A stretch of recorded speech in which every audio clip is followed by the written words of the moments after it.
गियो रा बाहर निकल गया ना अभी बोले का हनुमान लगा करियो तू मजा है जानी तो सुमन है पहला बार उछा थोड़ के नहीं तो गियो काल ठंडी लगी थी कि दबा गियो आप गांव दिवाली पहले तू दिवाली मांगना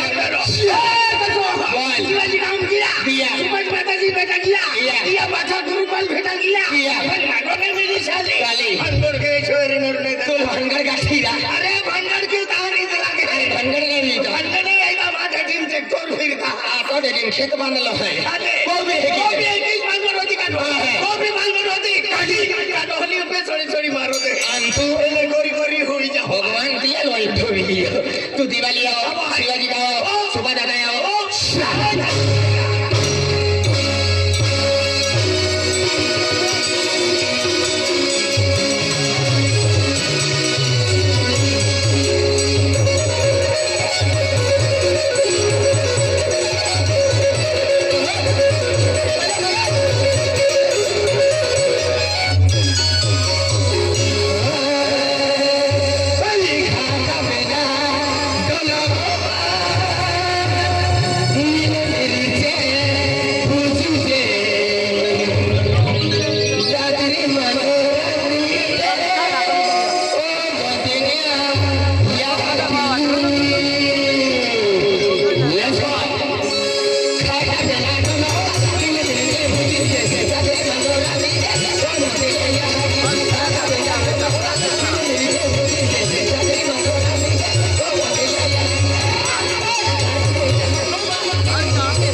घरी जाय मैं आगे किती पेटी वाजे तो याकी वेगळी वेगळी खाटीन काय पेटी वाजे ना ओ अंदला मैं आगे वेगळी या ओलिया वेले गेली ही खाटी वेले गेली या कोटरान भरोसो की घोषया के बरोबर की गोसे पेटी वाजे तो गटू याकी वेगळी वेगळी खाटीन पेटी वाजे काय आके डोफा वाजता ना तो पेटी के वाजे काय हाय साकी आता हर की उडते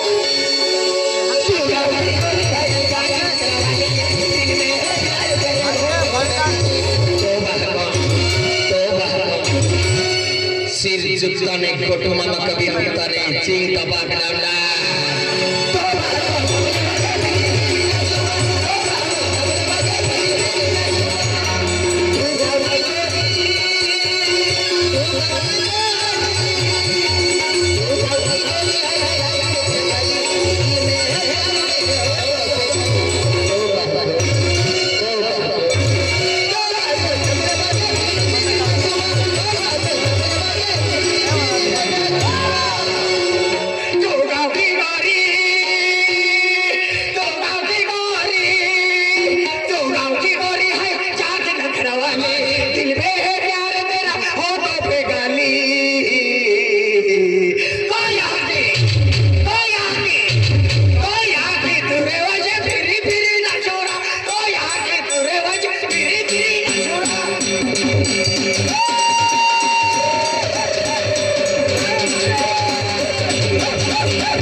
शिवाजी गावाला रवी तुरवाला होतो ना तू छापी काढली तुर वाचले नाही त्या तुरुवाला पैसा दांगेली आधी तुरवायला देखाया नाही दिली आता गटू याकी तुरवाजे माय अखिल पावी वाजताना आपण तुर घे वाजी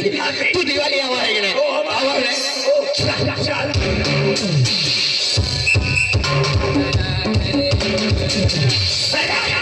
भगवान मा एक गोठा का विक्रेत एक ना मन 100 गोठा शिवाजी